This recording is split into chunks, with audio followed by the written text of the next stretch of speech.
Lorsqu'une personne veut prendre une décision politique, la personne vérifie d'abord est-ce que ses propres idées qu'il a en interne sont en corrélation avec la masse. Et on sait, vous avez fait Sciences Po, vous savez que souvent, la personne prend même des décisions, même s'il n'y croit pas, pour juste se confronter à la décision de la masse. Et donc aujourd'hui, c'est la raison pour laquelle au Sénégal, on a vu une certaine bipolarité entre les mouvances politiques. D'abord, ce qu'ils font, c'est qu'ils vont d'abord dans les plateformes privées, notamment WhatsApp, Telegram et les autres.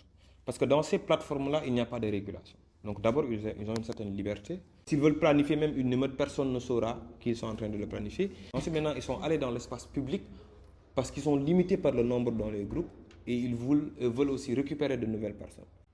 Existe-t-il des limites en rapport avec l'efficacité de l'utilisation des réseaux sociaux dans un objectif de mobilisation politique? Oui, il existe effectivement des limites. La première limite, c'est qu'on est une population qui est très connectée, mais cette connexion n'est pas homogène. Donc on a des trous qui sont très connectés, comme Dakar et les grandes villes, mais la majeure partie des zones rurales ne sont pas vraiment connectées et ne sont pas trop sur les réseaux sociaux. Et donc on a une première problématique, c'est l'ineffectivité des réseaux sociaux au niveau de la couverture. Tout le monde n'est pas connecté. La deuxième chose, c'est qu'on a une bipolarité au niveau de la connexion. C'est principalement les jeunes et la nouvelle génération qui sont connectés dans les réseaux sociaux. Et donc, les personnes âgées, eux, ils n'orientent pas leur vision politique en fonction de ce qui se passe sur Internet. Alors, les sites d'information, on a aussi une polarité au niveau des sites d'information. On a pour ceux qui sont avec le pouvoir, ceux qui sont neutres et ceux qui sont avec l'opposition, même s'ils ne l'affichent pas publiquement. Et on va voir ça dans leur acte narratif. Nous allons passer à la deuxième vague du questionnaire. Le thème est contrôle et régulation gouvernementale. Et sur la question de l'engagement politique des Sénégalais, ont-ils la possibilité de se mobiliser de manière libre sur les réseaux sociaux? Alors, le Sénégal est un pays qui est qui qui a beaucoup de chance au niveau de la démocratie. C'est un pays où la liberté d'expression fonctionne. Je ne dis pas qu'elle est parfaite, mais elle fonctionne. Les gens ont aujourd'hui la possibilité de sortir et de dire tout ce qu'ils pensent politiquement. Tant qu'on n'attaque pas directement le chef de l'État, et ça c'est une norme spécifique qu'ils ont fait eux-mêmes, n'avaient pas besoin de faire ça, parce que dans les autres pays, on peut dire tout ce qu'on veut sur le président de la République, mais on a l'article 80 au Sénégal qui protège le chef de l'État sur certaines attaques. Tant qu'on n'appelle pas à ce que les gens prennent des armes, c'est la raison pour laquelle le discours des politiciens les plus radicaux, et ce sont des discours qui sont des discours assez modérés. Ils disent on va marcher au palais, mais ils ne disent pas aux gens allez prendre les armes, on va aller attaquer l'État, on va instaurer notre État. Ils ne disent pas aux gens on va instaurer, on va renverser le pouvoir aujourd'hui. Donc ce sont des discours qui sont quand même assez modérés parce qu'ils savent qu'ils ont toujours la liberté d'expression, mais ils ne peuvent pas aller dans certains éléments. Donc oui, l'environnement du Sénégal est un environnement qui est très propice aux idées controversées. Les gens peuvent dire ce qu'ils pensent. Moi, je suis parti dans les autres pays. On ne nomme même pas le président de la République. On ne dit pas son nom. J'étais au Bénin, Patrice Talon, les gens ne disent pas son nom. Et le pays fonctionne très correctement, mais on ne dit même pas son nom. En Guinée, tu ne vas pas te lever le bas pour parler de quelque chose de mal du président de la République. Au Mali, tu ne vas pas le faire. Dans tous les pays de la sous-région, il y a comme une épée de Damoclès sur la tête des gens, sur lesquels ils ont même peur de parler du chef de l'État. Ici, au Sénégal, les gens disent ce qu'ils veulent du chef de l'État. Donc, qu'est-ce que ça prouve? Que les gens ont une certaine liberté d'expression. Je dirais qu'ils ont d'abord une influence d'animation. Je m'explique. S'ils n'étaient pas là, ils sont là, c'est eux qui postent tout le temps les messages, c'est eux qui attaquent, c'est eux qui génèrent, c'est eux qui font de l'action, de l'animation. Positif ou négatif, ce n'est pas ce qui est important, mais ils jouent le rôle d'animation de l'espace de communication entre la population et les gouvernants. Ils jouent aussi un certain rôle de fact-checking. Quand un politicien sort et dit n'importe quoi, alors que dans le passé, il avait une vision complètement différente, alors que sa vision a complètement changé, où il a fait une tournure à 180 degrés, ce sont ces attaquants-là qui vont rappeler à la population, non, cette personne a tort, voici ce qu'il avait dit quelques années. On appelle ça le VAR au Sénégal. Je ne sais pas si vous avez vu ça. On dit, ouais, toi, on va t'envoyer un VAR. Tu dis quelque chose, on fait un collage entre ce que tu avais dit dans le passé et ce que... Donc, ils jouent un rôle où ils rappellent à la population, parce que la population a une mémoire très courte, hein. Ils rappellent à la population ce qui s'est passé dans le passé, etc. Et pour que la personne puisse avoir tous les éléments et prendre un jugement, principalement.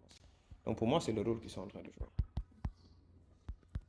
Et quels sont les défis liés au développement des outils, aux outils numériques, notamment les réseaux sociaux, pour soutenir ou susciter une mobilisation? Bon, le défi, on en avait parlé, c'est principalement une certaine disparité de la connexion entre toutes les couches de la population. L'accès à Internet, ce n'est pas facile. Le contrôle d'Internet, c'est un défi pour la population et pour les éléments politiques, parce que l'État a la possibilité de couper Internet. Si l'État coupe Internet, c'est un défi parce que tu ne sais pas comment est-ce que tu vas communiquer. Et ça s'est passé une fois au Sénégal. Le deuxième défi, c'est que la connexion coûte cher. Et donc, si tu écris un texte, tu auras un taux d'effectivité et de taux de réception et de compréhension du message, disons, de 12%.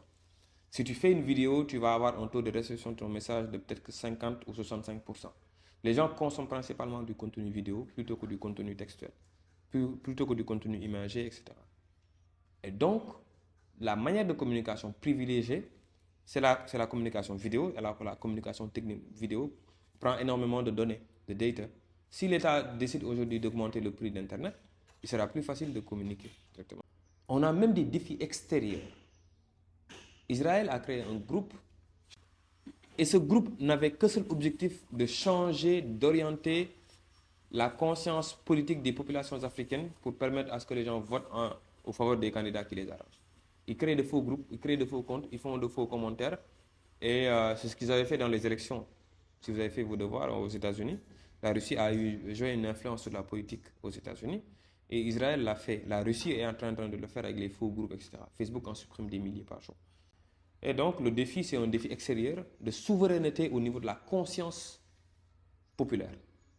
On veut avoir nous-mêmes notre propre capacité d'analyser notre propre problématique politique et décider. On ne veut pas faire et il ne faudrait pas le suivre. Voici ce que Sonko a fait, il ne faudrait pas le suivre.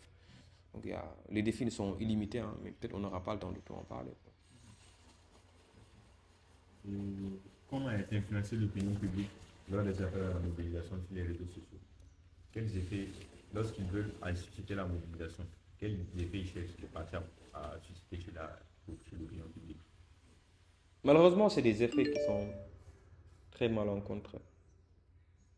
C'est des effets qui sont très malencontreux.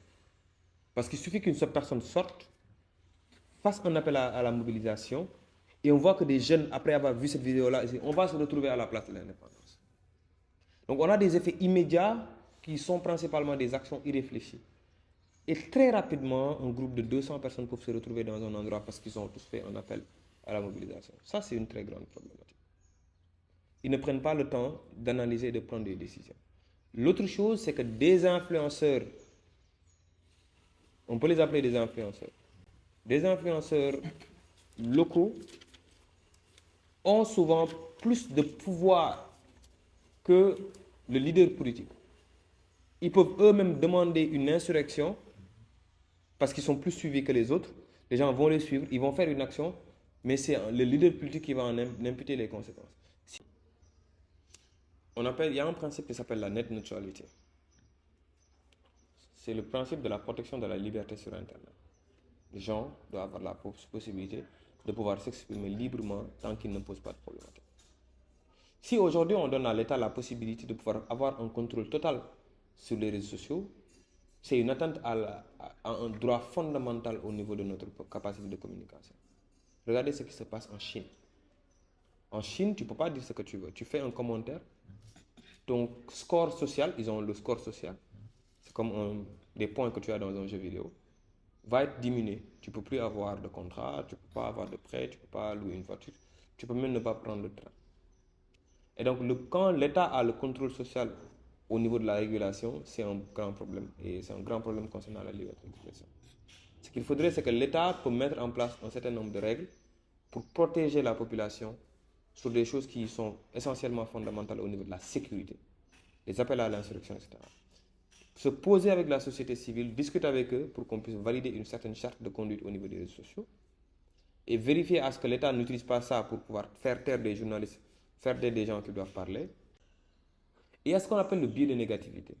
Le biais de négativité, c'est que les gens, naturellement, l'individu, l'homme, quand il reçoit une information, il va l'analyser sur deux éléments.